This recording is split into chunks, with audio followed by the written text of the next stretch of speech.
story of Adrielle and her fated alpha continues. In the first part, we saw the quiet daughter of a merciless wolf slayer face an impossible choice. Ordered to execute the captive alpha, Darian Thorne, she instead saw the reflection of her soul in his golden eyes. With a single strike of the ancestor's blade, she shattered his chains, her duty, and her entire world. Now in this dramatic continuation, their desperate flight begins.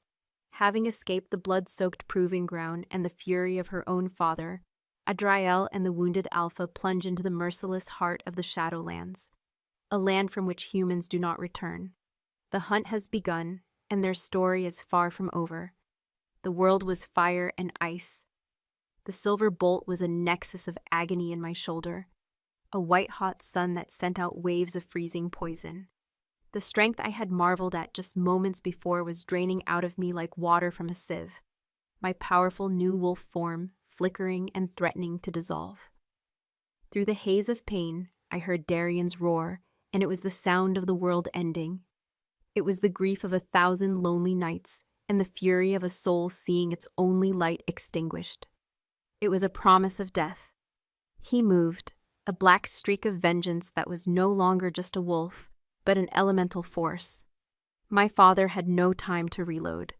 He dropped the heavy crossbow and drew the ancestor's blade from his belt, the same blade I had used to free my mate, now to be used to kill him. He met Darian's charge with the cold, practiced calm of a man who had faced death 100 times. Steel met claw in a shower of sparks. The cavern rang with the sounds of their battle, a brutal symphony of snarls, the grating of metal on stone, and the harsh, grunting breaths of combatants locked in a fight to the death. Darian was faster, stronger, a whirlwind of black fur and white fangs, but my father was precise. He moved with a hunter's economy, his body a coiled spring of lethal intent. He didn't try to meet Darian's force head-on. Instead, he dodged and weaved, using the blade not to kill, but to maim, to cripple. A shallow cut here, a deep gash there. He was whittling the great alpha down. I tried to stand, to scream, to do something, but my limbs would not obey. The silver's poison was a leaden weight in my veins. My vision tunneled, the edges turning dark and blurry. Through the bond that connected us, I felt Darian's pain as if it were my own. Each cut my father landed on him was a fresh spike of agony in my own body, layered over the screaming torment in my shoulder. I also felt his rage, a pure black tide of it, and it threatened to drown me. He hurt you, he will die. He hurt you, the thought was a drumbeat in our shared mind, a litany of vengeance. A part of me, the new wild part, agreed. It reveled in Darian's fury, wanting my father to pay for the pain he had inflicted. But beneath it, the girl who was Adrielle Corin wept. He was a monster, yes. A cruel, unloving man who had just tried to kill me, but he was still my father. The thought of watching Darian rip his throat out sent a wave of nausea and conflict through me, further weakening my hold on consciousness. "You see what you have wrought, beast?" my father grunted, parrying a savage lunge from Darian. "You have corrupted her, turned her into an abomination." Darian's only answer was a snarl as he pressed his attack, driving my father back toward the cavern wall. He was bleeding from a dozen small wounds, but his fury gave him strength. He was gaining the upper hand. Just as he lunged for a final killing blow, 3 new forms burst through the waterfall.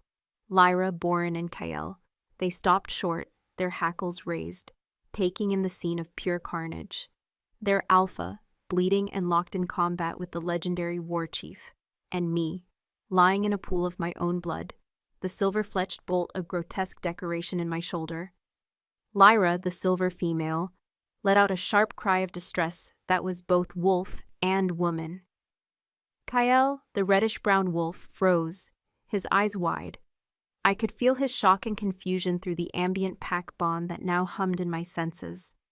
He saw the Corin he hated, yes, but he also saw his alpha's mate, a fellow wolf, struck down by the hunter's silver. His hatred had found 2 targets in the same room. "Darian!" Boren, the old gray wolf, barked, his voice a gravelly command. "The hunters are coming in force. We must go." Darian didn't seem to hear him. His world had narrowed to two people, me dying on the floor and the man who had done it. He feinted left, then spun right, his shoulder slamming into my father's chest and sending him crashing against the rock wall. The ancestor's blade flew from his grasp, clattering across the stone. He was disarmed. Darian stood over him, jaws dripping with saliva and blood, ready to deliver the final bite. "No," I managed to choke out, the word a pathetic, breathy sound, but Darian heard it. Through the bond, I pushed not a word, but a feeling, a desperate, agonized plea. "Don't." He froze, his head snapping toward me. His golden eyes were wild with bloodlust, but my plea pierced through the red haze. He saw me, truly saw me, and the feral rage in his gaze fractured, replaced by a dawning, soul-shattering horror as he registered how close to death I truly was. My fur was matted and dark with blood. My breathing was a shallow, ragged whisper. My father, seeing his chance, scrambled for his blade.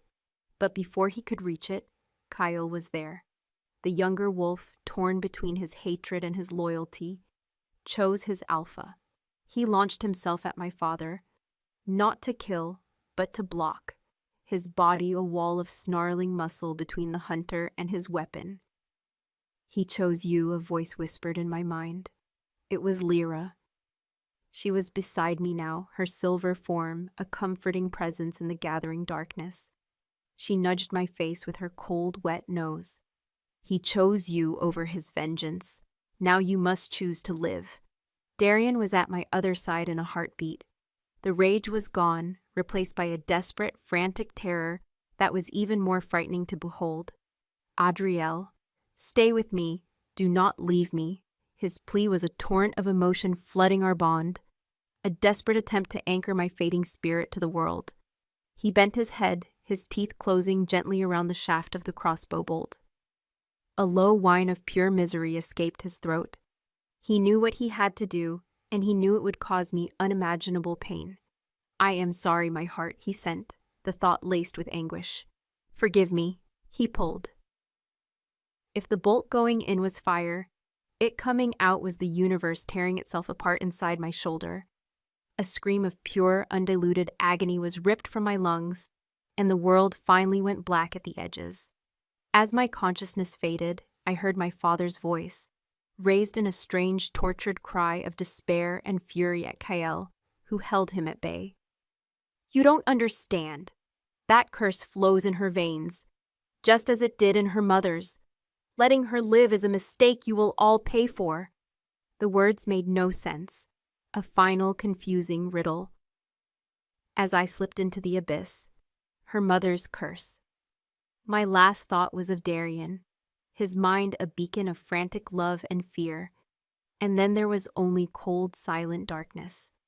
I drifted in a sea of nothingness, a place without pain or thought. But slowly, warmth began to seep back in.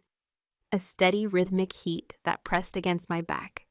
A voice, a deep, resonant murmur, was a constant vibration in the darkness, a thread to follow back to the light.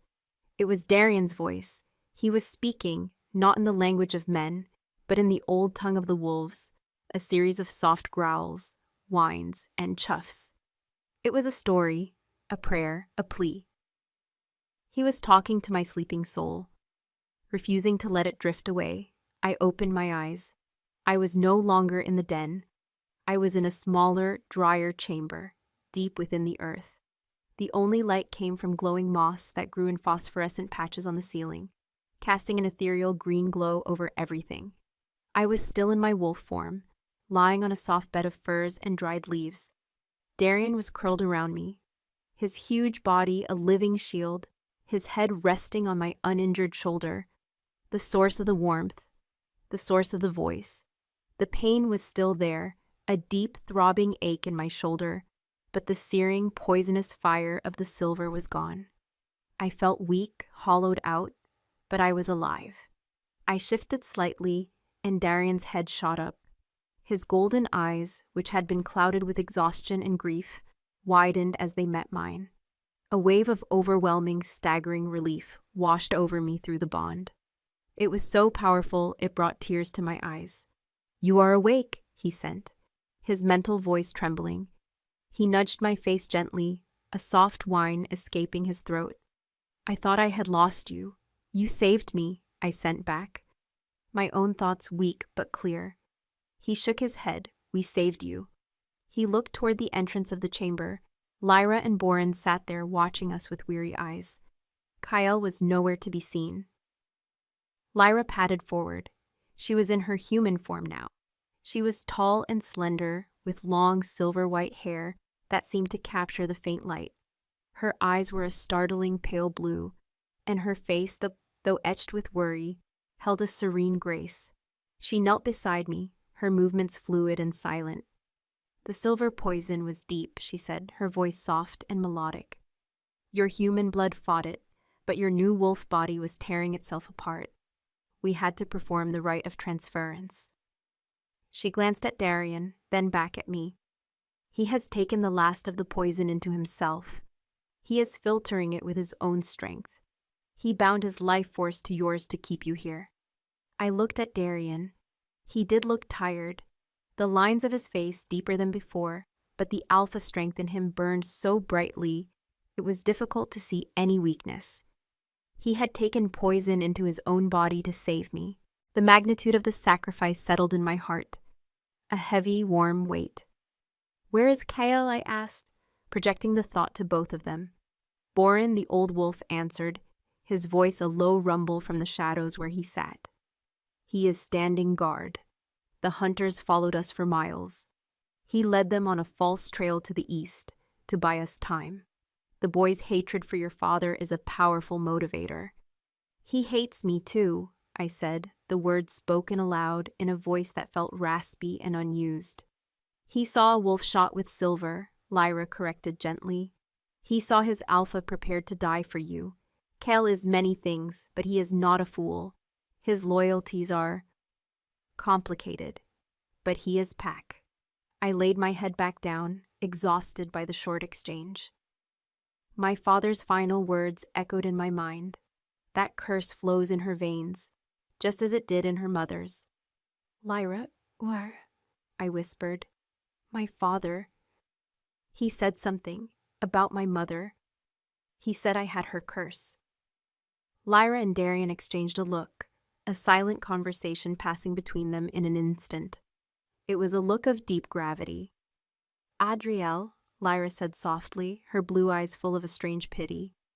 The Corin line has been hunting us for 500 years, but your father's hatred. Valerius's hatred is personal. It is legendary, even among us. We always wondered why. She hesitated, choosing her words carefully. There was a story, an old rumor, that your mother did not die in childbirth. The story says she fell in love with a wolf, and that your father killed them both when he found out. The air left my lungs. The chamber, which had felt like a sanctuary, suddenly felt like a tomb. My mother, the soft, weak woman my father always spoke of with such contempt. Had she been like me? Had she found her mate among the very people she was meant to hunt? And was my father's cruelty not just policy, but the festering, twisted grief of a man betrayed? It would explain you, Bartal. Lyra continued, her voice barely a whisper.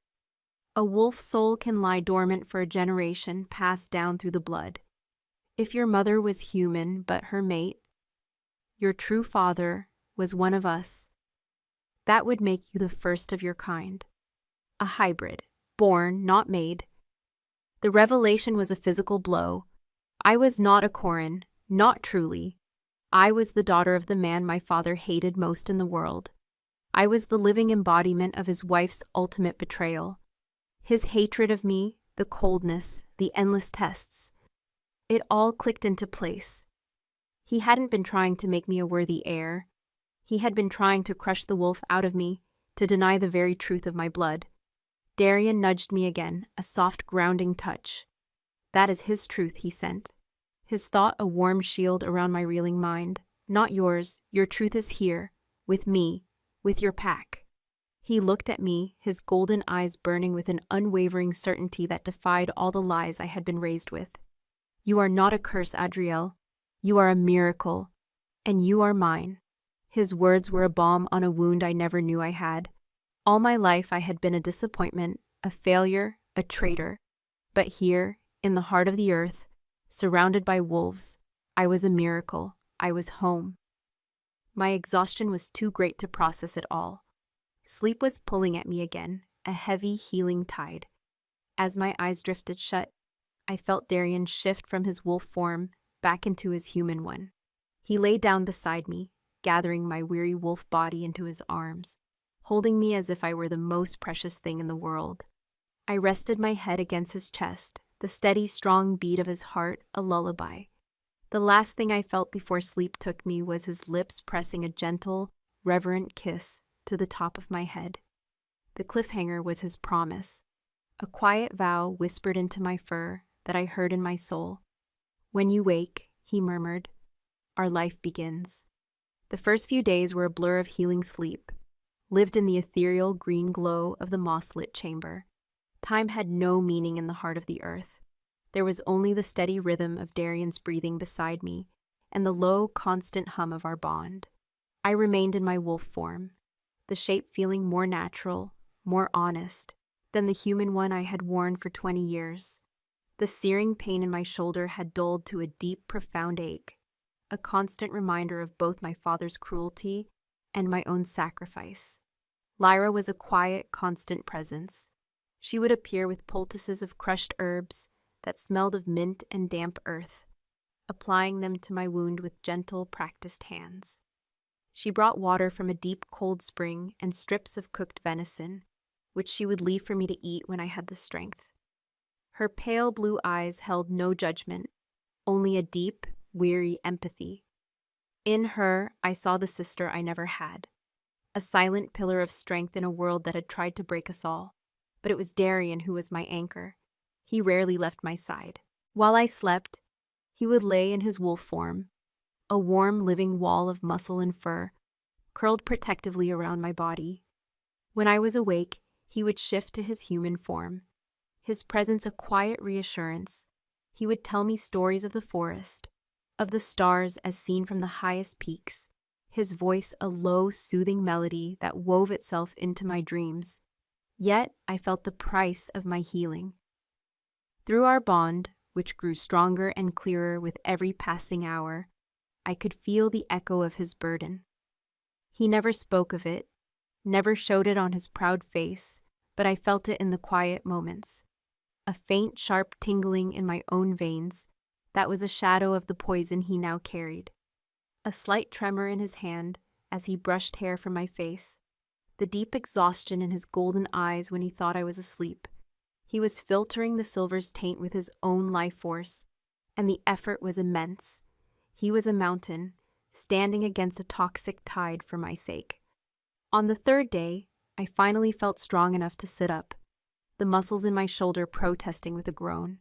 Darian was instantly alert, his hand on my back to steady me. "Easy, my heart," he murmured, his voice thick with concern. "You are not yet whole. I feel the poison in you," I sent. My mental voice clearer now, stronger. I looked into his eyes, letting him see my worry. "It is a constant ache. You are hiding it from me." A flicker of surprise crossed his face, followed by a wry, tired smile. He couldn't hide anything from me now. "The bond does not allow for secrets." He sighed, running a hand through his tangled black hair. "It is a small price to pay. The silver will pass. It is my strength against its venom, a battle I have fought before." The casual way he said it sent a chill through me. "When?" I asked aloud, my voice still raspy. His gaze became distant, shadowed by a memory that was clearly painful. For a moment I thought he wouldn't answer, then he looked at me, his eyes holding a raw vulnerability he would show no one else. "It is a story I have shared with no one, but you are not no one. You are my mate. You deserve the truth of the man who holds your soul." He told me of his pack, the one that had existed before the small, shattered remnant. They had been large, prosperous, the guardians of the northern forests. He had not been born an alpha, but had earned the title through strength and wisdom. His second in command, his beta, was a wolf named Marcus. They had been closer than brothers, raised in the same litter, their lives intertwined since birth. Marcus was ambitious, Darian said, his voice low and tight with remembered pain. He saw our ways as antiquated. He listened to the whispers of men who promised power, who offered an alliance. They promised a treaty, a shared territory, an end to the endless war. They said the Corin line was an anomaly that other humans could be reasoned with. He paused, the muscle in his jaw clenching. I did not trust it. An alliance built on promises felt like a trap, built on air. But Marcus convinced many of the pack. He spoke of a future without fear, a world where our pups would not have to learn the scent of silver before they learned to hunt. The betrayal was so clear in his eyes, a wound that had never truly healed. He arranged a meeting, a peace talk, under a flag of truce. I went against my better judgment. It was an ambush, not hunters seeking a glorious kill, but soldiers, efficient, cold.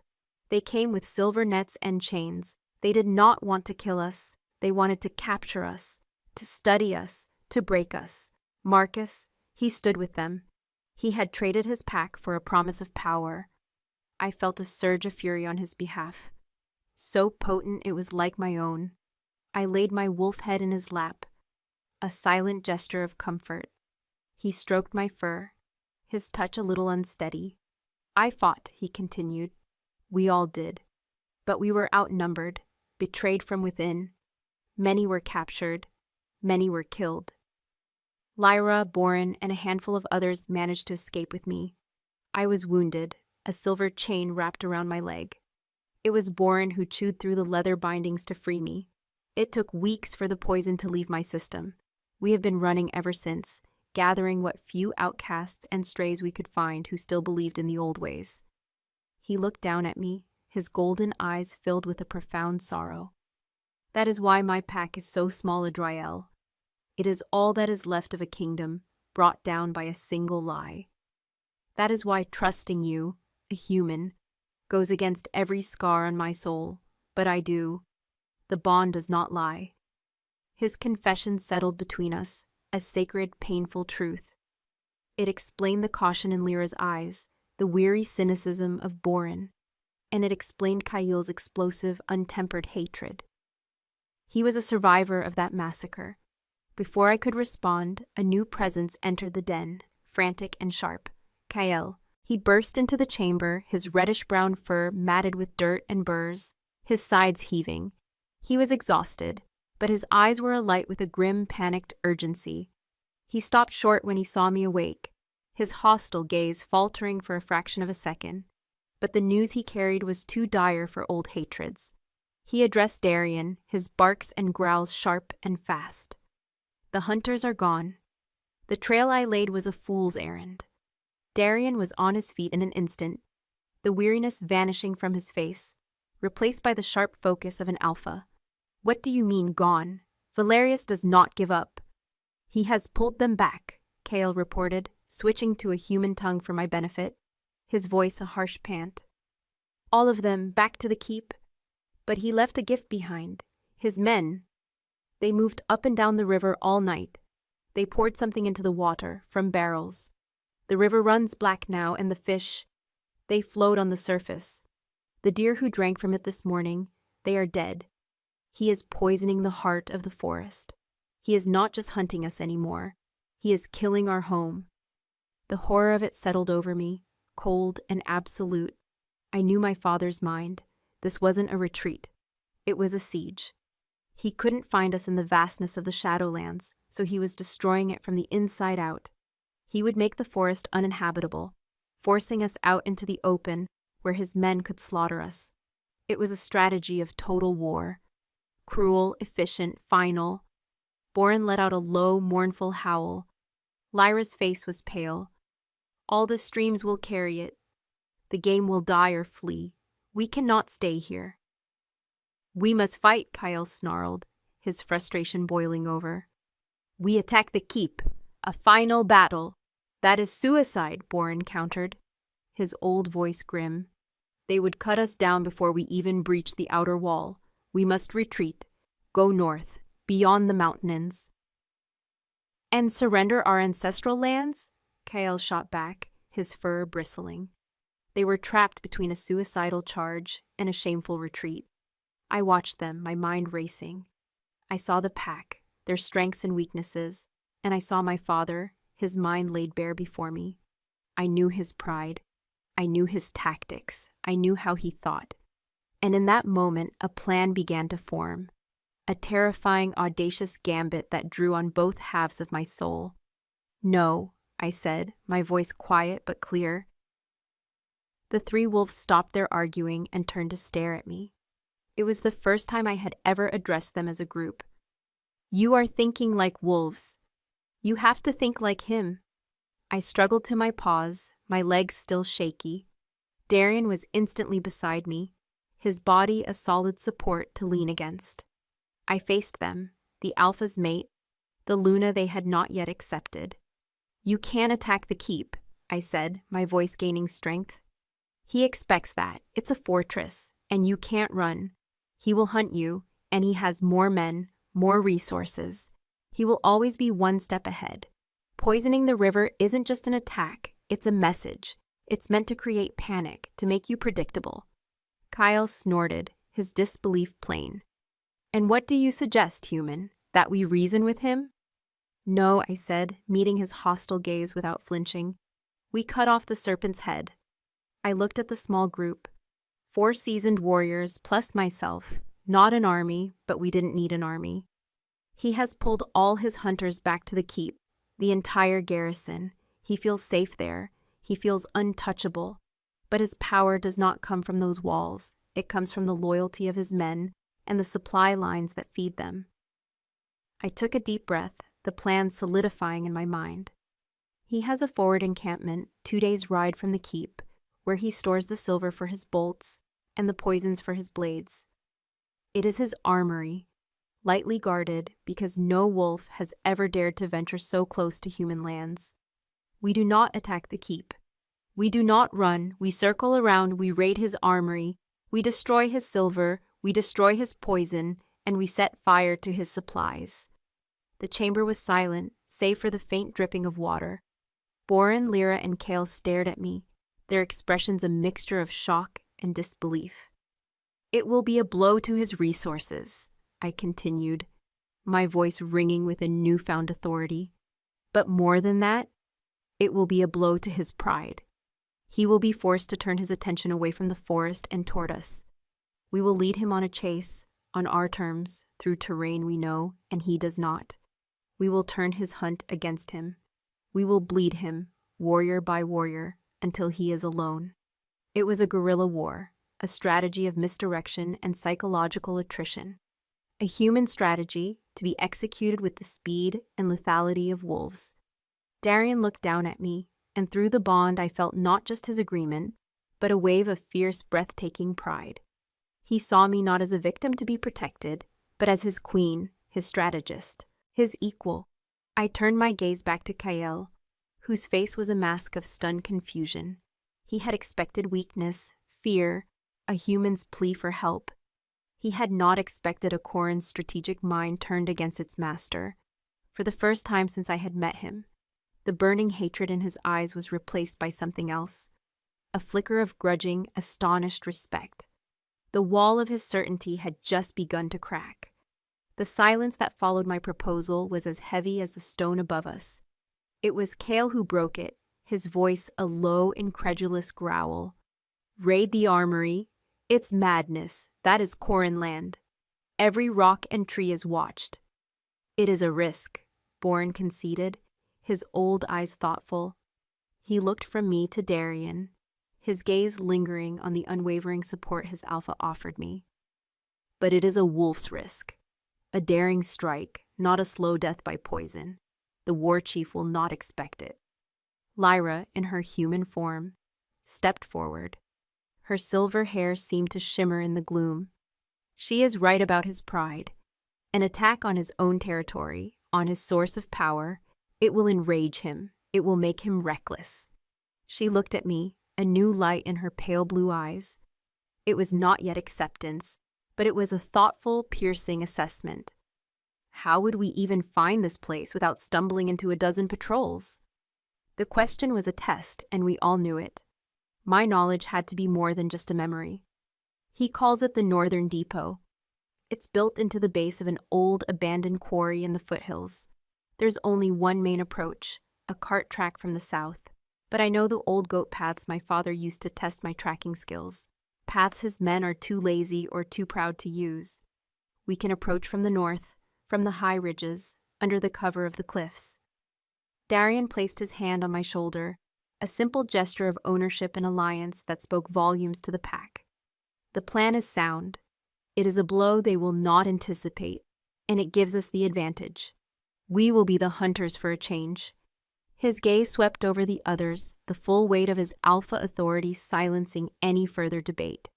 We do this. Lyra, Boren, you will take what able-bodied wolves we have and begin scouting the area from a distance. Learn the patrol routes, the guard rotations. Kael, your speed is unmatched. You will be our messenger, our link. But to get close, to navigate the treacherous land between here and there, we will need a guide. A strange tension filled the chamber at his words. Lyra's expression grew somber. Alpha, you cannot mean Silas. Silas? I asked, looking at Darian. An old wolf, Boren rumbled, a note of distaste in his voice. Older than me and twice as stubborn. He was a master of the old ways, the paths that are forgotten. But he saw the betrayal of Marcus, the fall of our pack, and it broke something in him. He renounced all allegiance. He lives alone now, in the Grey Fells, a desolate, windswept land that no one claims. He trusts no one, serves no one. He will not help us, Kael stated flatly. He would sooner spit on us than lend us his aid. He owes me a life debt, Darian said, his voice leaving no room for argument. From long before the betrayal, he will see me.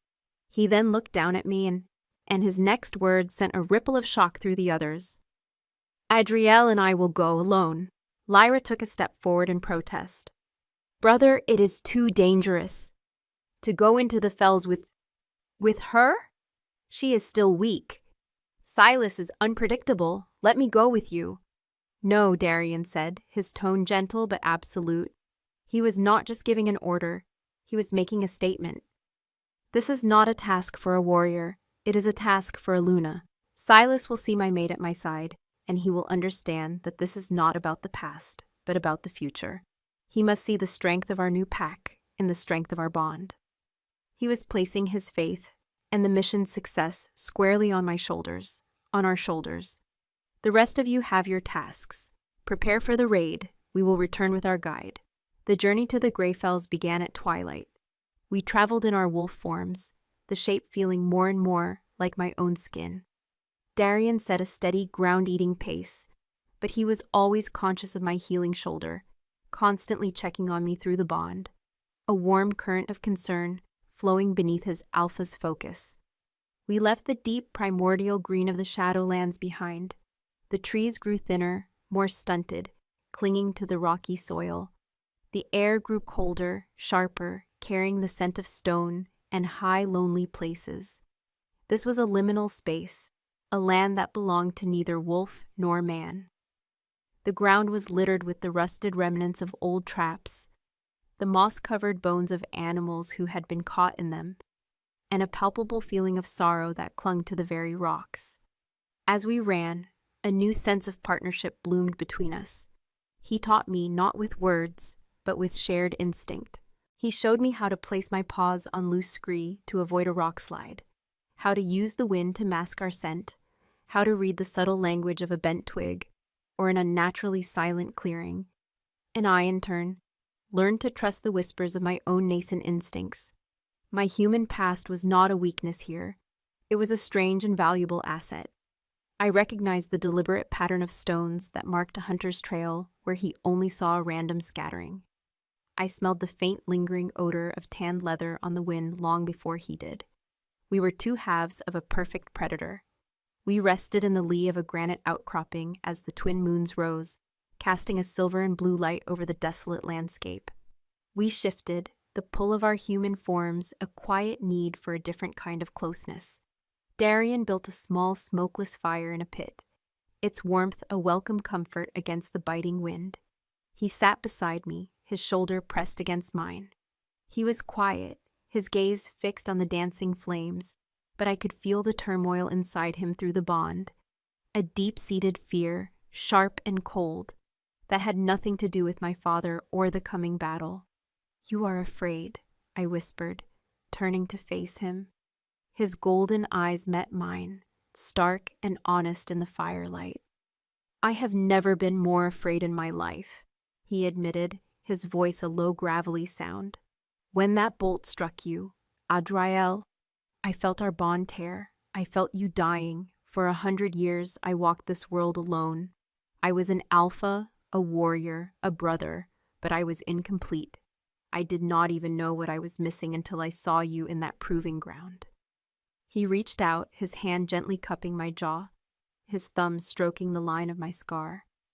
"To find you, only to lose you to my oldest enemy. The thought is a poison worse than any silver." He looked away toward the darkness. "Now I bring you here, to this forsaken place, to face an embittered old wolf. I lead you into a battle against your own blood. I ask you to be a Luna to a pack that fears you. It is a terrible burden." "It is not a burden," I said, my voice fierce and sure. I placed my hand over his. "Darian, for 20 years I lived in a cage.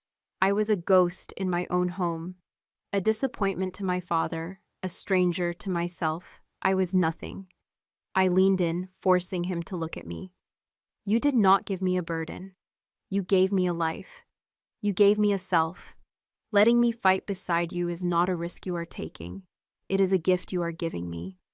It is the only gift I have ever wanted." His expression softened, the fear in his eyes replaced by a burning, profound love. He leaned in and kissed me. It was not a kiss of frantic passion, but of deep, reverent connection.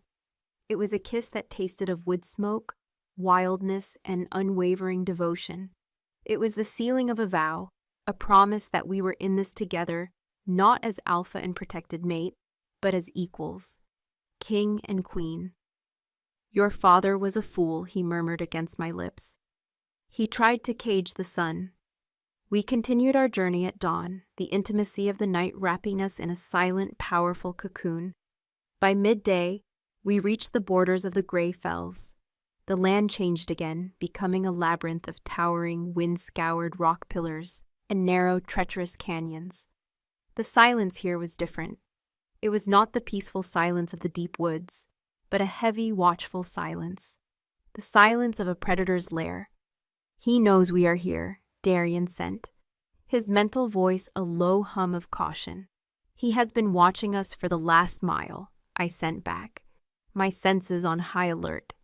I could smell him, a scent like old stone, dried herbs, and the faint, musky odor of a wolf. So old he had become part of the landscape. We followed a narrow path that wound its way to a sheer cliff face. Set into the rock was a cave, its entrance obscured by a curtain of withered ancient vines. This was Silas's den. As we approached, Darian let out a low, formal howl, a single clear note that announced our names and our peaceful intent. There was no answer. The silence stretched, becoming heavier, more menacing. Something is wrong, I thought, my hackles rising. The air itself felt tense, too tense. It was more than just the wariness of a reclusive hermit. "Silas!" Darian called out, his voice echoing in the canyon. "It is Darian Thorne. I have come to claim the debt." Still nothing. My human mind and wolf senses were screaming in unison.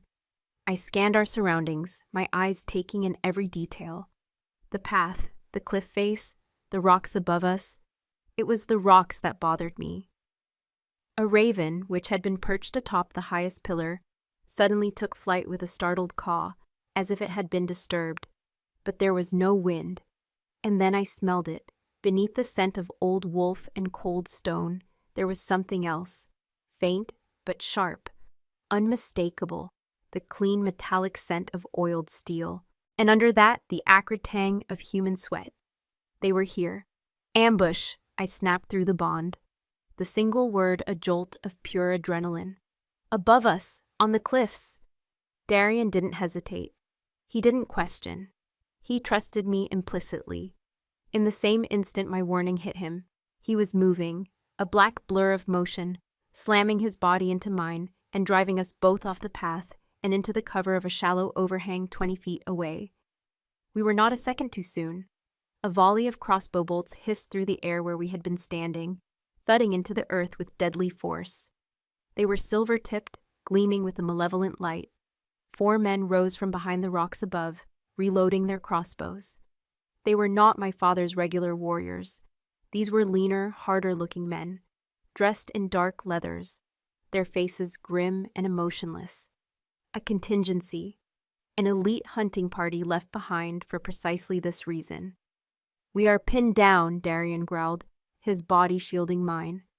"We cannot charge up the cliff, and we are exposed if we retreat." Panic tried to claw its way up my throat, but I forced it down. The Luna did not panic. The strategist analyzed. I looked around, my mind racing. The overhang protected us from above, but not from the sides. The hunters would simply move to a new position and pick us off. We needed a distraction. We needed another way out. My eyes fell on a pile of loose rocks and scree at the base of the cliff, just to our left. Above it, the cliff face was fractured, a web of deep cracks running through the granite. An idea, born of my father's lessons on siege tactics, sparked in my mind. "The cliff is unstable," I sent to Darian, my thoughts sharp and fast. "The vibrations, your howl. It could have weakened it, distract them, draw their fire. I have an idea." He gave me a single affirmative pulse through the bond. "Done." He burst from cover, not running away, but charging toward the cave, presenting a clear target. He was a magnificent, terrifying sight, a great black wolf roaring his defiance. "For the Shadowlands, hounds!" he howled, the cry a challenge and a war song. As I knew they would, all 4 hunters focused on him, the greater threat. They raised their crossbows. That was the opening I needed. I sprang from the overhang, running low to the ground, my powerful wolf muscles pumping. I ignored the hunters, focusing only on the pile of scree. I hit it with all my force, my claws digging in, my body a living, battering ram. It was like striking a solid wall. Pain shot through my healed shoulder, but I ignored it, pouring every ounce of my strength, my rage, my desperation into the effort. The rock pile shuddered. A low grinding sound echoed from the cliff face above. A crack widened. A few pebbles rained down. Darian, seeing what I was doing, feinted a lunge up the cliff, drawing their attention again. A bolt grazed his flank, and I felt a flash of his pain, but he didn't slow. With a final, desperate heave, I pushed again. This time, the unstable rock gave way. With a deafening groan, a huge section of the cliff face fractured and collapsed. An avalanche of rock and stone cascaded down the path, directly beneath the hunter's perch. They cried out in shock and terror, but it was too late. The landslide didn't hit them directly, but it swept the ground out from under their position. 2 were carried away in the roaring tide of rock. The other 2 scrambled for purchase, their crossbows lost, their footing gone. Now the odds were even. Before the dust had even settled, Darian was on them. He scaled the treacherous, shifting rock with breathtaking speed, a vengeful shadow. I was right behind him. We met the 2 remaining hunters on a narrow, precarious ledge. They drew their silver knives, their faces pale with fear. They had come to hunt a beast, but they had found themselves facing a king and queen in their own court. The fight was brutal, primal, and blessedly short. These were not my father's men. I felt no conflict, only the cold, clear instinct to protect my mate and my life. We fought as one, our movements synchronized, anticipating each other's actions through the bond. Darian was a force of nature. I was a blade of precision. Within moments, it was over. We stood on the ledge, panting, our bodies slick with sweat and blood. The scent of our enemies was a foul stain on the clean mountain air. Darian came to me, nudging my wounded flank with his nose, his mind a flood of concern, relief, and a new, staggering emotion, awe. He had seen me not just as his mate, but as his partner in battle. He had trusted my human intellect, and it had saved our lives. From the dark entrance of the cave behind us, a voice, dry as old bones and rough as gravel, spoke into the sudden silence. It has been a long time since I saw an alpha listen to his mate. We spun around. An ancient, grizzled wolf stood there, leaning on a twisted wooden staff. He was scarred, lean, and one of his eyes was a milky, blind white. It was Silas. He had watched the entire battle from the safety of his den. His one good eye, a piercing, intelligent amber, fixed on me. Even longer, he rasped. Since I saw one who was right to do so, you had better come inside. Silas's den was a place outside of time. The air was cool and dry, scented with 1,000 years of dust. Dried herbs that hung in brittle bunches from the ceiling, and the faint, clean smell of old bones. The walls were a tapestry of carvings, a sprawling, intricate history of the wolves etched into the living rock. Generations of stories, hunts, and legends looked down on us from the stone. At the center of the chamber, a single shaft of moonlight from a fissure high above illuminated a smooth, flat stone that served as a table. The old wolf shifted back into his human form with a series of painful-sounding cracks and groans. He was ancient, his skin like tanned leather, stretched thin over a frame of knotted wood. The milky blindness of one eye was stark against his weathered face, but his good eye, a sharp, penetrating amber, missed nothing. He moved with a stiff, pained gait, wrapping a tattered fur cloak around his thin shoulders before gesturing for us to sit on a worn bench carved from the rock. We followed, shifting back into our own human forms. The adrenaline of the battle was fading, leaving behind a bone-deep exhaustion and the sting of our minor wounds. I felt a tremor run through my hand, and Darian's instantly enveloped it, his strength a warm, steady anchor in the echoing silence of the cave. Silas lowered himself onto a stool opposite us, his one good eye moving from Darian to me and back again. He wasn't looking at us as warriors, but as a puzzle he was slowly piecing together. Valerius Corin is many things, Silas began, his voice a dry rasp like stones grinding together. He is cruel. He is proud. He is a masterful hunter, but he is not wasteful. Those men he sent were not common soldiers. They were his elite trackers, his knives in the dark. He would not sacrifice them on a whim, or leave them behind simply to guard the path to an old wolf's den. He paused, letting the statement hang in the air. He left them for you, girl. His gaze was so intense it felt like a physical touch. He knew you would come here, or someplace like it. He knew you would seek out the old ways, the old alliances. He is not just hunting you, Adriel Corin. He is terrified of you. I stared at him, the words making little sense. Terrified? My father had never been terrified of anything. He had held me in nothing but contempt. He thinks I'm a traitor, an abomination. No, Silas countered, shaking his grizzled head. He knows precisely what you are, and it is the one thing in this world he cannot control. It is the reason he has hated you since the day you were born. He leaned forward, the moonlight catching the silver in his tangled hair. He told you of your mother's weakness, did he not? He told you she died giving birth to you? Yes, I whispered, a cold knot of dread forming in my stomach. He lied. The words were flat, absolute, and they struck me with the force of a physical blow. He told you a story to cage you, to make you fear the very thing that gives you your strength.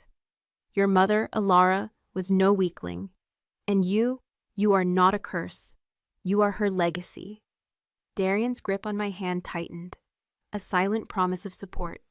I could feel his own shock and confusion mirroring mine through the bond. Listen, my heart, he sent, a steadying current in my turbulent mind. Let the old wolf speak. Silas began to tell a story, his voice taking on the rhythmic cadence of a tale told 1,000 times. He spoke of a time 20 years ago, when the truce between the keep and the forest was fragile but holding. My father, Valerius, was a young, ambitious war chief, his marriage to my mother a political alliance meant to secure his power. Ilara was not like the other women of the keep, Silas rasped. his gaze distant. She had a wild heart. She found the rituals of the hunters stifling, their hatred a poison. She would walk the edges of the forest, not with a blade, but with a sketchbook, drawing the birds, the trees, the wolves. She was a watcher. She had a hunger for the truth of things. He described how she met a wolf, not just any wolf, but the alpha of the great northern pack, a powerful, charismatic leader named Ronan. Darian let out a sharp, involuntary hiss of breath at the name. "You knew him?" I asked Darian. "I knew of him," Darian said, his voice tight. "He was a legend, an alpha who united 3 warring packs and brought an unprecedented peace to the northern territories. He vanished 20 years ago. We thought he had been killed by rival packs." "He was killed by Valerius," Silas corrected grimly. "Ronan was like you, girl. He carried the old blood, the blood of the moon. He could walk as a man, could speak the human tongue as well as you or I. He met Alara in the woods. He did not see a Corin, an enemy. He saw a kindred soul, a spirit as trapped as his own people were by the endless war." The old wolf's gaze softened with a flicker of ancient memory. "They fell in love. It was not a sordid affair. It was a fated bond, as true and as powerful as the one you two share. For a few short months, they found a paradise in a world that only offered them war. She would meet him in secret, and he would show her the wonders of his world. He believed their love could be a bridge, a new beginning." I closed my eyes, a phantom image blooming in my mind. A woman with my face, her hand held without fear in the paw of a great silver-pelted wolf. My mother, not weak, brave, a dreamer. But Valerius was a man who saw bridges only as a way for the enemy to cross. Silas continued, his voice hardening.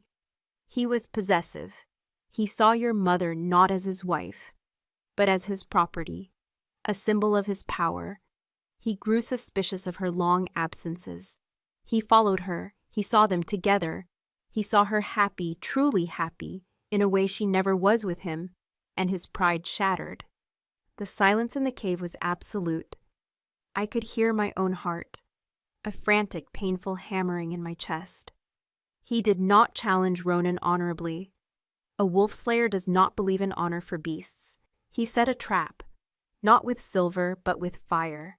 He cornered Ronan in his human form, alone, and murdered him. He brought his body back to your mother as a trophy, a warning. A choked sob escaped my throat. The image of my father, his face contorted with rage, standing over the body of the man my mother loved. It was too horrible to comprehend. "Your mother was already with child," Silas said, his voice dropping to a near whisper. "With you." Valerius knew. He could smell Ronan's scent on her, on the new life she carried. His rage was boundless. He did not kill her. That would have been a mercy. He locked her away in the highest tower of the keep, to live out her days as his prisoner, a living testament to his power over her. Her spirit broke. The brave wild woman vanished, leaving only a hollow shell. She died birthing you, not from weakness of the body, but from a grief so profound her soul could no longer bear to remain in this world. The story was finished, the truth was out, and it was a weight that threatened to crush me. My entire life was a lie. My father was not my father. He was my mother's tormentor, my true father's murderer. His coldness toward me was not mere disappointment. It was a constant, simmering hatred for the living proof of his wife's betrayal. He wasn't trying to make me a warrior. He was trying to extinguish every last trace of Ronan and Alara from the world. Tears streamed down my face, hot and silent. Darian pulled me into his arms, holding me tightly against his chest, as my body was racked with silent, shuddering sobs. He said nothing, but his presence was a shield, his mind a fortress of love and support around my own, protecting me from the storm of my own grief. "The curse he spoke of," Silas said, his voice gentle now, "is the blood that flows in your veins. Ronan's blood. It is a rare and powerful lineage, stretching back to the first wolves. It is the perfect balance of both worlds. The strategic mind of a human, fused with the senses and primal strength of a wolf. It is why your plan to attack the armory was so brilliant. It is why you sensed the ambush when even Darien did not. It is your birthright. I pulled back from Darien's embrace, wiping the tears from my face with the back of my hand. The grief was still there, a raw, open wound. But beneath it, something else was taking root. A cold, hard resolve, rage. He has spent 20 years trying to crush my father's legacy, I said, my voice shaking with fury. He has kept me as a prisoner, just like my mother. I looked at Darien, my eyes blazing. He will not win. That is the fear that drives him, Silas affirmed, nodding slowly. He sees Ronan's strength in you. He sees Alara's defiance. He fears you will become a leader, a uniter, more powerful than he ever was. A hybrid queen who could command the loyalty of both wolves and men who are tired of his endless war. He will stop at nothing to see you dead. Then we will stop him first, Darien growled, his voice a low promise of violence. He looked at Silas, his expression grim. We need your help, old one. The life debt is called. Guide us through these lands. Help us get to the northern depot. Silas was silent for a long time, his ancient one-eyed gaze studying me. He saw the grief, the rage, the newfound strength. He saw the daughter of Ronan and Alara, finally awakened. A life debt must be paid, he finally rasped. He stood up, his old bones creaking in protest. But I will do more than guide you. Valerius has poisoned the lands. He has broken the last of the old laws. He has brought his war to my doorstep. He picked up his gnarled staff, his knuckles white. The hermit of the Greyfells is done with hiding. I will help you plan your raid. And I will help you send the war chief a message written in fire and blood. I stood up, my body still weak, but my spirit forged into something new and unbreakable in the crucible of Silas's story. I was no longer Adriel Corin, the traitor daughter. I was Adriel, daughter of Ronan and Alara, heir to the blood of the moon. My past had been a prison of lies, but my future would be a blade of truth, and I would plunge it into the heart of the man who had taken everything from me. The journey back from the Greyfells was a blur of grim purpose. Silas, a ghost of the wilderness, led us through paths that were not on any map, through forgotten valleys and over silent, windswept ridges. He moved with a speed that belied his age, his knowledge of the land and instinct honed over a century of solitude. News of the ambush had reached the rest of the pack through Kyl's tireless running, and the mood at our hidden den had shifted from one of desperate hope to a cold, simmering fury. Silas's presence had a profound effect. He was a living legend, and his decision to rejoin the fight was a powerful symbol. He gathered the small pack, his one good eye sweeping over them, and with the authority of a seasoned general, he began to dissect my plan, refining it, adding layers of deception and contingency that I, in my inexperience, had never considered. For 3 days, we planned. We used charcoal on smooth stones to map the quarry, Silas adding details from his ancient memory, Darien from his tactical knowledge, and me from the hated lessons of my father. We became a war council of 3, our minds working in unison. Lyra, Boren, and Kael listened, their earlier doubts replaced by a focused intensity. They saw the seamless way Darien deferred to my knowledge of human tactics, the way my wolf instincts sharpened his own. They saw a true alpha pair, their bond a weapon as potent as any claw or fang. Even Kael's hostility toward me had transformed. It was no longer the personal hatred of a wolf for a Corin, but the fierce, impatient loyalty of a warrior for his commander. He saw the daughter of Ronan in my eyes, and the strategist of the pack in my words. He would follow me into the fire now, not because Darien ordered it, but because he believed in the plan. He believed in me. On the 4th night, the eve of our planned departure for the raid, Kyle returned from a final scouting mission. He burst into the main cavern, his fur matted with sweat, his breathing ragged, but it was not exhaustion that marked him. It was a raw, unfiltered panic that sent a jolt of ice through my veins. "They're gone," he panted, his voice a choked gasp. The northern depot. It's empty. The hunters, the supplies, all of it. They cleared it out hours ago. The words dropped into the cavern like a stone. The silence that followed absolute and terrifying. Our entire strategy, our one hope, had vanished. He knew. Silas rasped, his knuckles white on his staff. Somehow the war chief knew we were coming for it. Darian stood, his body a rigid line of suppressed fury. A trap. He has pulled us out of the deep woods, and now he is setting a trap. But before he could say more, Kyle delivered the second, more devastating blow. He looked at Darian, his eyes filled with a grief and fury that was terrifying to behold. "It is worse, Alpha," he choked out. "Much worse. He did not just empty the depot. He left us a message." He swallowed hard, the words catching in his throat. "He has Lyra." A roar of pure primal rage tore from Darian's throat, a sound of such agony and fury that the very stones seemed to vibrate with it. Lyra, his sister, the only family he had left from the old pack, the one he had sworn to protect. Boren let out a low, mournful groan. My own heart felt as though it had been seized by an icy fist. "How?" Darian snarled, advancing on Kyle. "How could he have taken her?" "She was scouting the southern perimeter near the old fort," Kyle explained, his voice trembling with a shared pain. "Valerius's men were not where they were supposed to be. They changed their patrol routes.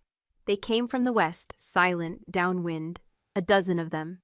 They used silver nets. She fought spirits of the forest. She fought like a demoness, but there were too many."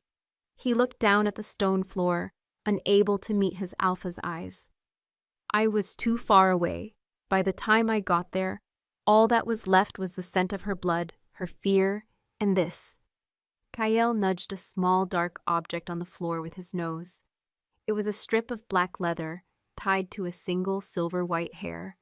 It was a piece of my father's gauntlet, a gauntlet he only wore on formal hunts, a challenge, an invitation. "The old fort," Silas whispered, his voice grim. "The one that guards the pass to the keep. It is a killing ground. High walls, a single entrance, a perfect place for an ambush." "He is drawing me out," Darian growled, the sound a low, lethal vibration. He began to pace the cavern, a caged storm of grief and vengeance. "He has my sister. He means to use her as bait to lure me into his trap." The logic was brutal and undeniable. My father had anticipated our every move. He hadn't just countered my plan, he had used it against us, creating a more personal, more devastating gambit. He knew Darian's one true weakness was not his pride or his strength, but his love for his family. He would not, could not abandon Lyra. "We cannot go," Boren said, his voice heavy with the terrible weight of reason. "It is suicide. We are 5 warriors against his entire garrison. We would be slaughtered before we reached the gates." "She is my sister," Darian roared, whirling on the old wolf, his golden eyes blazing with feral light. "She is my blood. I will not leave her to be tortured in a silver cage. I will go alone if I have to." "And die for nothing?" Boren countered, standing his ground. "Your death would not save of her, Darian. It would only leave the rest of us without an Alpha, hunted and broken. This is what he wants. He wants you to be reckless. He wants your love for your sister to be the weapon he uses to kill you all." A terrible silence fell over the pack. Boren was right. His logic was cold and unassailable, and that made it all the more painful. To walk into the fort was to walk into certain death, but to abandon Lyra was unthinkable, a violation of the most sacred law of the pack. They were caught in an impossible choice, torn between loyalty and survival. I watched Darian, my heart aching. He was being ripped apart. The Alpha in him knew Boren was right. The brother in him would rather die than listen. I could feel his torment through our bond, a raging sea of fury, grief, and a crushing sense of failure. He had promised Lyra he would keep her safe, and he had failed. In that moment, I saw my father's true genius. He wasn't just a brute. He was a master of psychological warfare. He had not set a trap for our bodies, but for our souls. He had found the one fracture point in the solidarity of our pack, and was hammering a wedge into it with all his might. I stepped forward, into the center of the tense circle. All eyes turned to me. "Boren is right," I said, my voice clear and steady, cutting through the emotional chaos. Darian's head snapped toward me, a look of stunned betrayal in his eyes. He had expected me, his mate, to stand with his heart, not with cold logic. "We cannot attack the fort," I continued, meeting his burning gaze without flinching. "It would be a massacre. And that is exactly what my father wants. He wants you to charge in blinded by rage and grief. He wants a glorious battle, a story he can tell of how he slaughtered the great Darian Thorn and his mate." I let that sink in, then turned my gaze to the others. "But we are not going to give him the battle he wants." I walked over to the stone map of the quarry, our now useless plan. With my finger, I drew a line from the fort back toward the keep. "He has stripped the keep of its garrison. He has moved his best men, his entire force to the fort to spring this trap. He believes he is safe. He believes his home is untouchable." A new cold light began to dawn in Silas's eye. Darian's rage began to recede, replaced by a dawning, incredulous understanding. "He is using Lyra as bait to draw the Alpha away from his territory," I said, my voice ringing with a cold, hard certainty that I had inherited from the very man I was plotting against. "So we will let the bait work." I looked directly at Darian. "You and I said, "will go to the fort. We will make a show of it. We will let his scouts see us. Let them report that the great Alpha is coming, just as he planned." "Adriel, no," Darian started, but I held up a hand stopping him. "And while every eye in that fort, including my father's, is fixed on us, waiting for our suicidal attack," I turned my gaze to the 3 remaining wolves. "Silas, Boren, Kale, you will not go to the fort. You will take the hidden path Silas knows. You will bypass the fort completely, and you will attack the keep." The shock in the cavern was a palpable thing. It was a plan of such audacious, unthinkable madness that for a moment no one could even speak. "The keep is a fortress," Boren finally stammered.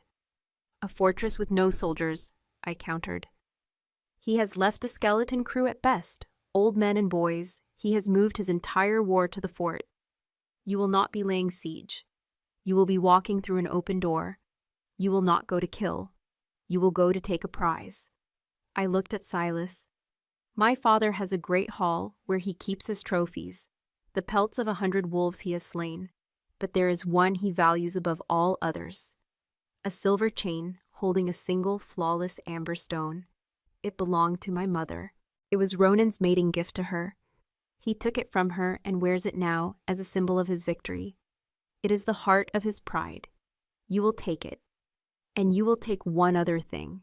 I paused, the final piece of my plan clicking into place. "The keeper of the histories. An old man named Lucius. He is a frail, gentle scholar who has served my family for 50 years. He is no warrior. He knows all the secrets of the Corin line, including the truth of what my father did to my mother. You will bring them both back, unharmed." "And what of you?" Kyle asked, his eyes wide with a mixture of terror and awe. "What of you and the Alpha at the fort?" "We will be a distraction," I said calmly. "We will give you the time you need. We will skirmish. We will howl. We will draw their attention. We will be the lightning so they do not see the flood that is about to sweep them away." It was a gambit of impossible risks. It required perfect timing, perfect trust, and a level of courage that bordered on madness. It meant Darian and I would be facing down an entire army alone. Darian stared at me, his expression unreadable. He walked over to me, his presence so intense it was like a physical force. He stood before me, searching my eyes. I did not flinch. I let him see it all. The cold strategy, the burning love for his sister. The absolute certainty that this was our only path. This was how we would win. Not by being stronger, but by being martyr. By being more ruthless. Finally he spoke. his voice a low, awed whisper. He did not cage the sun. He forged a queen. He turned to the others, all traces of his earlier rage gone, replaced by the calm, absolute authority of a true alpha. You have your orders. Kael, you will run ahead. If you see us fall before your task is done, you will not turn back. You will see it through. That is a direct command. He looked back at me, and in the privacy of our bond, his thoughts were a torrent of love, fear, and unwavering faith. My life is in your hands, Adriel. And mine and yours, I sent back, sealing our pact. Now let's go give my father the war he has always wanted. The air around the old fort tasted of iron and bloodlust. It was a cold, cruel fortress of gray stone, built generations ago to be a bulwark against the Shadowlands. Now its high walls and single heavily guarded gate served as the jaws of my father's trap. We could feel the eyes on us long before we saw them, hundreds of them, hidden along the battlements, their anticipation a palpable predatory hum in the air. Darian and I approached in our wolf forms, moving not with stealth, but with a deliberate, arrogant slowness. We were two lone wolves walking into an army's den, and our apparent lack of fear was a calculated act of defiance. Every eye was on us, every crossbow was aimed. The distraction was set. Through a faint, distant pack bond, I could feel the moment Silas, Bourne, and Kyle slipped past the fort's perimeter and began their silent, desperate race toward the undefended keep. Now, all we had to do was survive. My father stood on the parapet above the main gate, a grim, commanding figure flanked by his lieutenants. He was not wearing his war chief's helmet. He wanted us to see his face, to see the cold, triumphant satisfaction in his eyes. He had the Alpha and the Abomination, both caught in a trap of his own brilliant design. So, his voice boomed, amplified by the acoustics of the stone courtyard. The beast comes for his bitch. Darian let out a low growl, a promise of retribution that rumbled in my own chest. Do not let him bait you, I sent through the bond, my thought a sharp, steadying command. Time. We are buying them time. He gave a slight, almost imperceptible nod. He understood. Our lives were now measured in the heartbeats it took for our pack to complete their mission.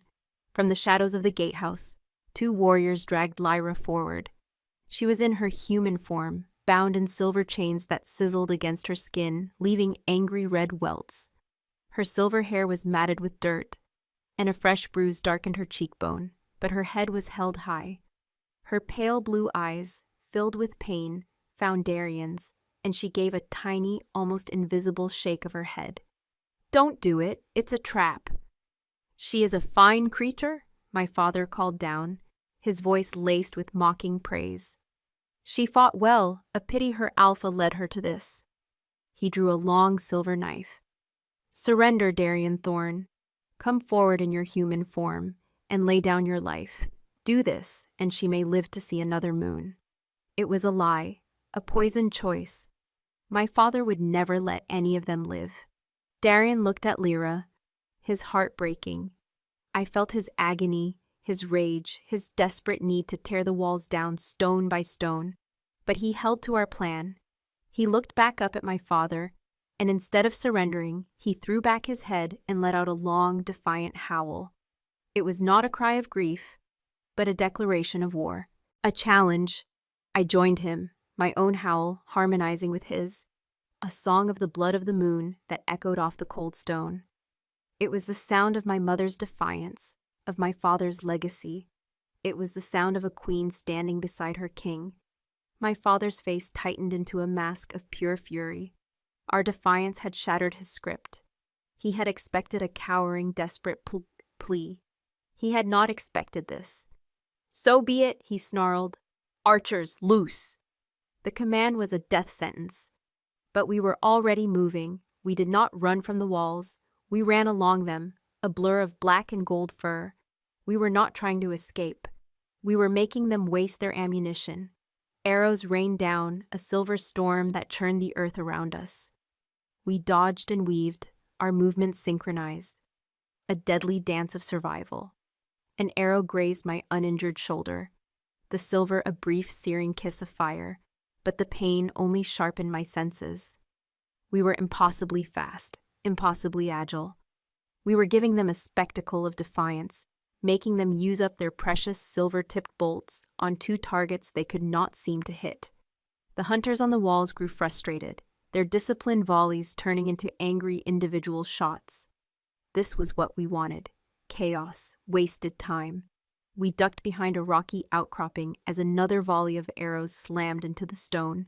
Darian's flank was bleeding from a shallow gash, and my shoulder was a throbbing knot of pain. "How much longer?" he sent, his breath coming in harsh pants. I closed my eyes, reaching out with my senses, past the noise and the fury of the fort. I focused on the faint thrumming connection to the rest of my pack. I could feel them. A frantic, urgent pulse of energy. They were at the keep. They were in that. "They've made it," I sent back, a wave of relief washing over me. "They are there now, just a little more time." My father's voice cut through the air again, dripping with contempt. "You cannot run forever, beasts. Your defiance is meaningless." He gave a sharp command.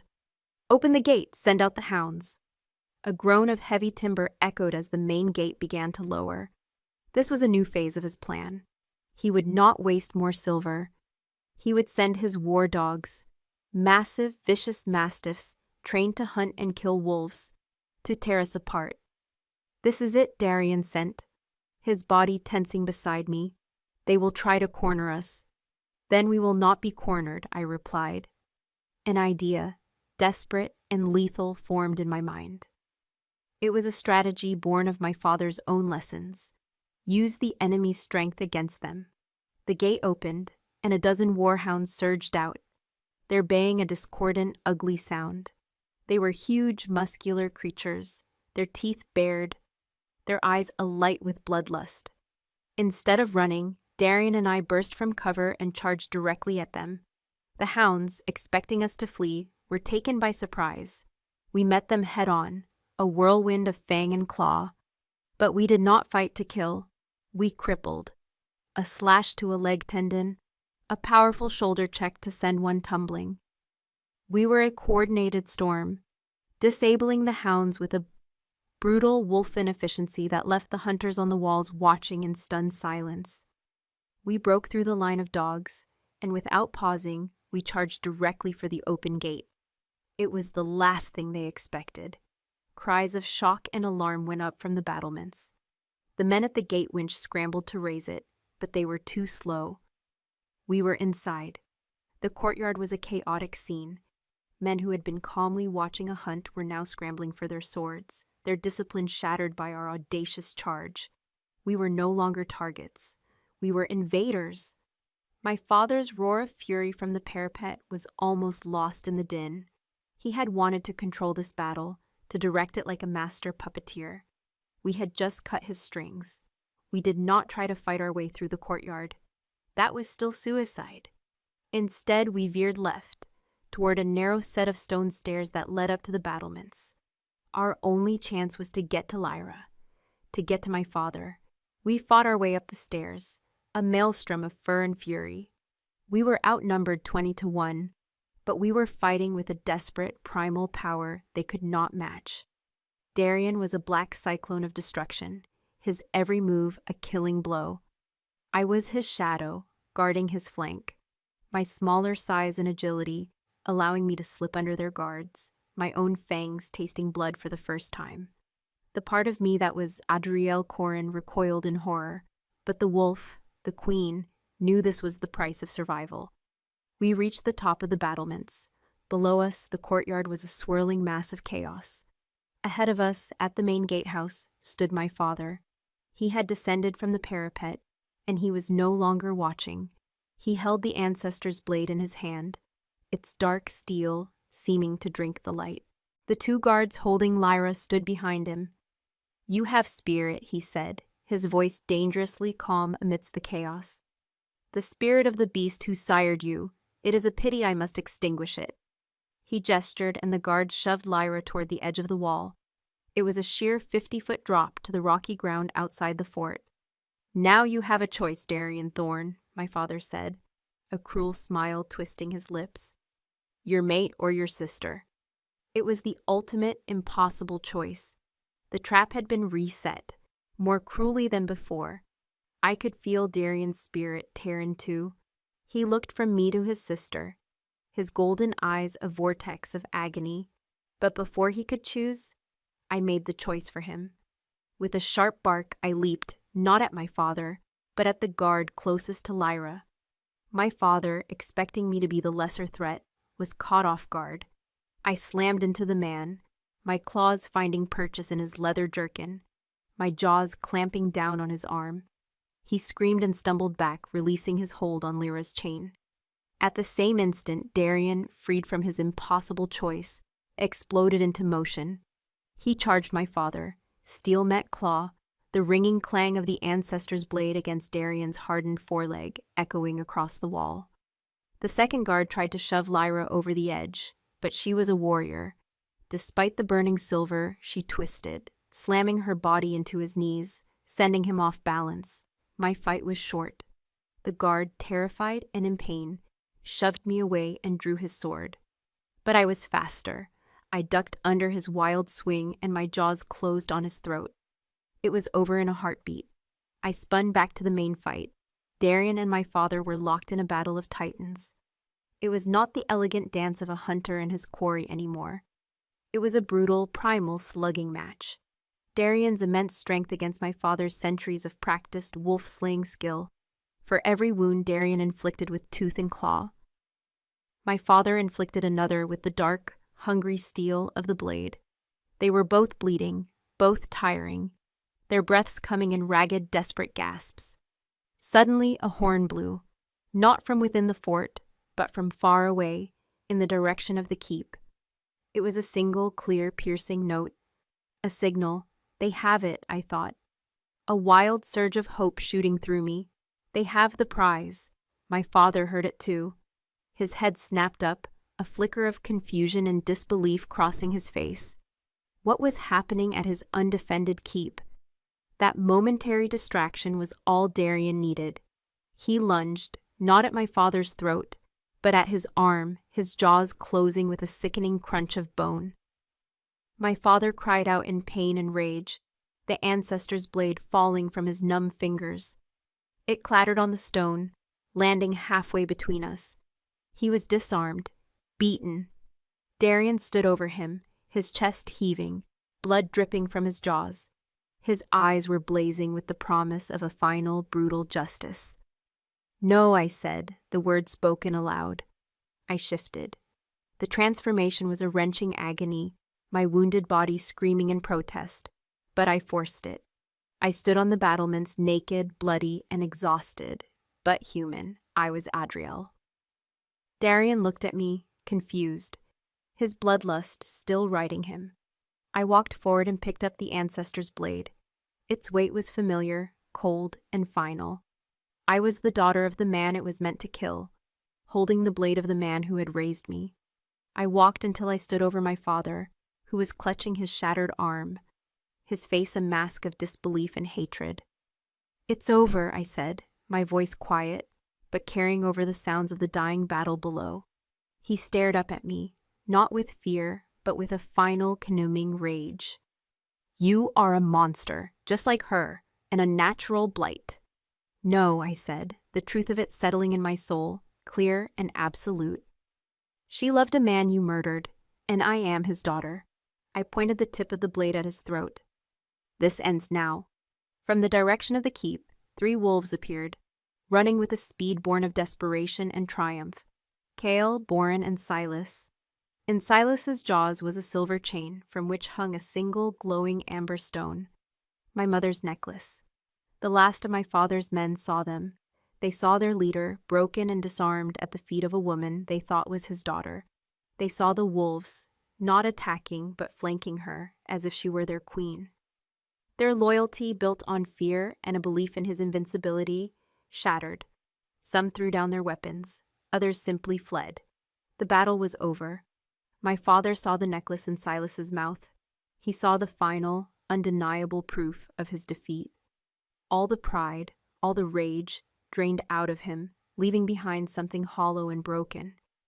"Kill me," he rasped, looking up at me. "Finish it. A Koran does not live with shame." I looked down at the man who had caused me so much pain, the man who had murdered my real father and imprisoned my mother. I saw the monster he was. But in his eyes, I also saw the broken, jealous man he had been. The rage in my heart cooled, replaced by a vast, empty pity. "No," I said, lowering the blade. "Death is a gift you do not deserve." I looked at Silas. "He will be a prisoner. He will live out his days in the cells of his own keep, with the truth of what he has done. He will live with his shame." It was a fate worse than death for a man like Valerius Corin. He let out a strange choked sound, a sob of utter despair. Darian, now in his human form, came to stand beside me. He took my hand, his fingers lacing with mine. Lyra, freed from her chains by Borin, joined us on his other side. The five of us, the heart of the new pack, stood together on the walls of the conquered fort, looking down at the ruins of an old war and toward the dawn of a new peace. The blade was still in my hand, no longer a weapon of my father's hate, but a symbol of my own power. A power I would use not to kill, but to build. 6 months had passed. The season had turned, washing the world in the vibrant, impossible green of late spring. The river, once black with my father's poison, now ran clean and clear, its voice a cheerful murmur over stones scrubbed free of their toxic stain. Life had returned to the Shadowlands with a fierce, joyful tenacity. Patches of sun-drenched wildflowers grew in the clearing where Darian had first collapsed, and the scent of pine and damp. Living earth had long since banished the lingering ghosts of fear and flight.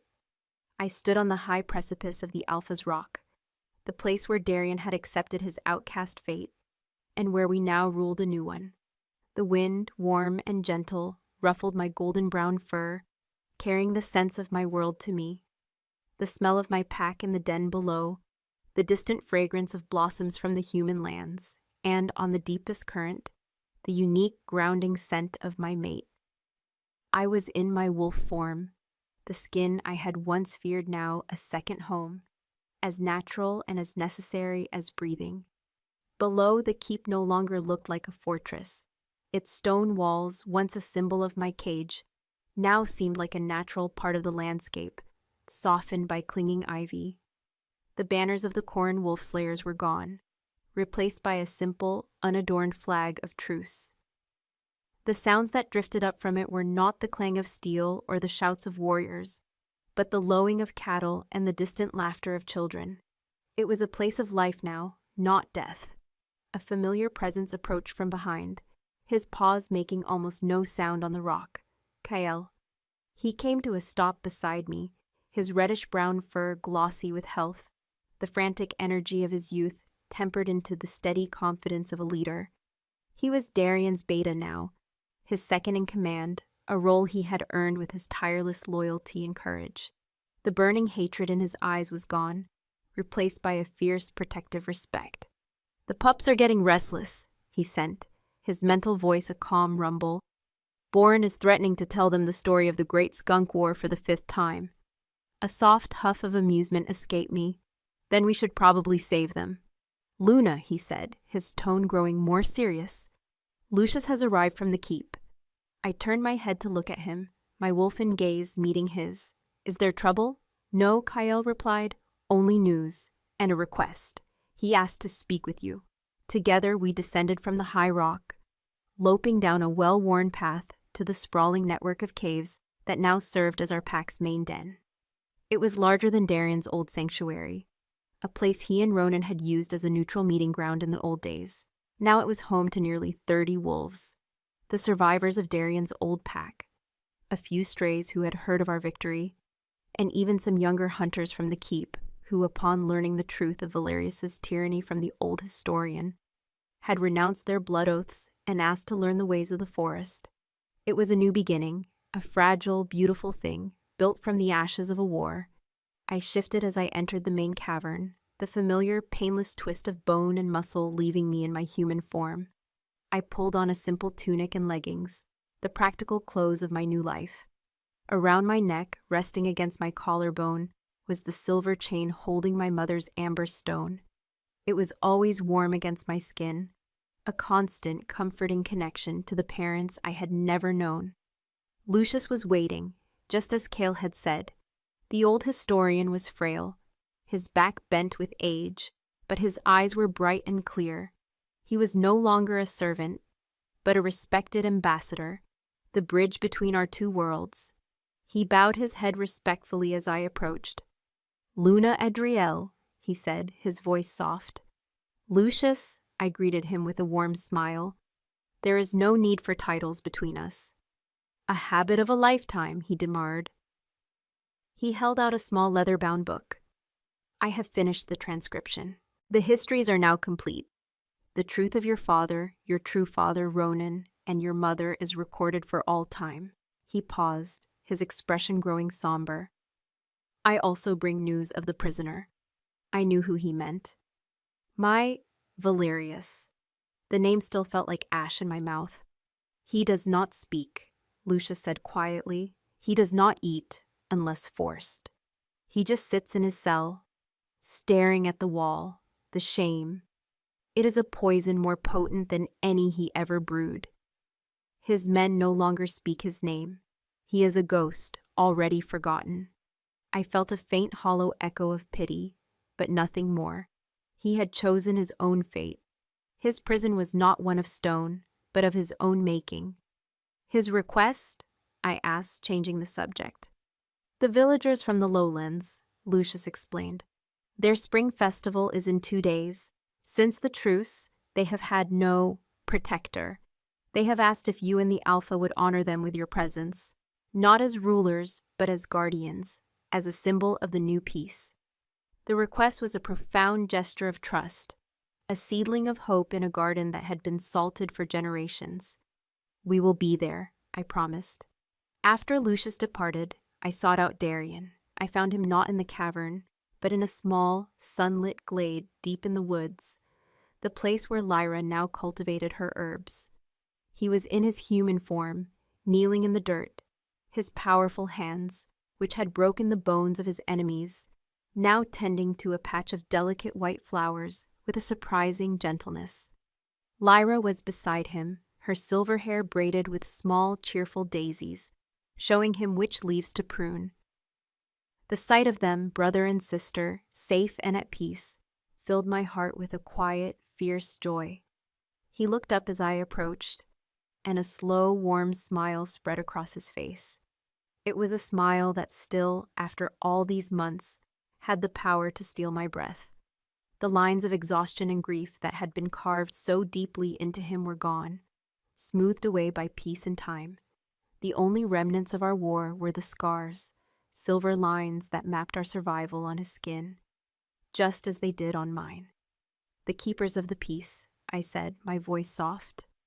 "The keepers of the chamomile," he corrected, holding up a fragrant sprig. "Lyra insists it will help Boren's joints." Lyra laughed, a sound that was as clear and bright as a forest stream. She had healed, both in body and spirit. The shadows were gone from her eyes, and she was becoming the pack's heart, a healer and a diplomat who moved between our world and the human one with an easy, serene grace. I told Darian of the villager's request. He listened, his golden eyes thoughtful. "It is a good sign," he said. "A bridge. Ronan would have wanted this." He stood, brushing the dirt from his hands, and came to me. He took my hand, his thumb stroking the faint silvery scar on my forearm, where I had given him my blood. It was a mark of our bond, more binding than any vow. We will go later that evening, as the twin moons began their ascent. He led me from the den. We walked in a comfortable silence, our steps matched, our thoughts a quiet, flowing river between us through the bond. He did not lead me toward the keep or into the deep woods, but back, toward the lands of my past. We came to a stop at the edge of a wide open field, the proving ground. It was no longer a pit of packed earth and old blood. Nature, in its relentless healing way, had already begun to reclaim it. Wild grasses, studded with the deep blue of lupine and the pale white of moon petals, swayed in the gentle breeze. The central post where he had been chained was gone, removed stone by Kael in a fit of symbolic fury months ago. This place, Darien said, his voice a low murmur in the twilight, was where my life was meant to end. And instead, it is where it began. He turned to me, his golden eyes luminous in the moonlight. I remember every second of it. The pain of the silver, the scorn of the crowd, and then you, standing over me with that blade in your hand. He reached out, his fingers gently tracing the line of my jaw. I saw your soul, Adriel, caged, terrified but blazing with a light so fierce it shamed the torches. In that moment, I knew if I was to die, I would die at the hands of the most beautiful thing I had ever seen. I was a fraud, I whispered, a frightened girl playing a part. You were a queen, waiting for her crown, he corrected softly. He pulled me closer, his arms wrapping around me, holding me against the solid warmth of his chest. I leaned into him, resting my head in the familiar curve of his shoulder. You freed me, in more ways than one. I thought of the ancestor's blade. It was not with me. It was now in Lucius's care, an artifact in the keep's library, its story recorded, a relic of a dark age, its purpose fulfilled. We freed each other, I said, looking out over the field. This was not a place of ghosts anymore. It was a testament to our beginning, a symbol of a choice that had remade the world. Our life begins now, Adriel, he murmured into my hair, echoing the promise he had made in the darkness of the cave when I had been so close to death. He held me tighter. No more running, no more fighting, only this. The peaceful silence of the forest, the unwavering loyalty of our pack, the steady, unbreakable love that bound us soul to soul. He tilted my chin up, and his lips met mine. The kiss was not one of desperate survival or fierce passion, but of deep, abiding peace. It was a promise of 1,000 quiet dawns, of a lifetime of shared hunts under the moon, of growing old together, surrounded by the family we had forged in the fires of war. When we broke apart, he was smiling. Come, he said, his eyes alight with a familiar wild spark. The night is young, let's run. We shifted, the change as easy and as natural as a breath. He, the magnificent black alpha, I, his golden brown Luna. We stood for a moment, two halves of a whole, our wild hearts beating in perfect time. Then together we leaped into the tall grass, our powerful bodies eating up the ground, a joyous, exultant song rising in our souls. We were not running from anything anymore. We were running toward everything. We were home.